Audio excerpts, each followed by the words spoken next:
Tuema. Madiyo na adlaw. Hi, ako pala si Ann, isang OFW dito sa Taiwan, and for this video guys ay pas muna tayo sa luto-luto at pas muna tayo sa batsang. Magpizza muna tayo. 你好，你们还有那个 pizza 一球球吗？哪一种？都可以哦。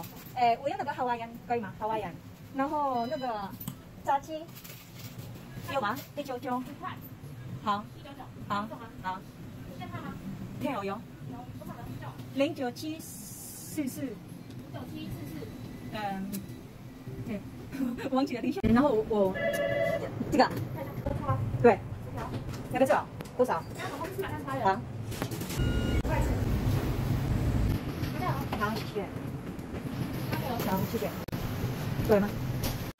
At ito na nga, bumili lang ako dito ng isang pizza, Hawaiian flavor, tapos itong fries, and then itong fried chicken worth 199, tapos ang pizza is 199, tapos yung fries is nag-add-on lang ako ng 40, at legit nga ang chismis. Promo nila until June 4 lang. So yun lang mga kababayan ko dito sa Taiwan. Grab nyo na ang pagkakataon dahil minsan lang to. So bye, kain po tayo.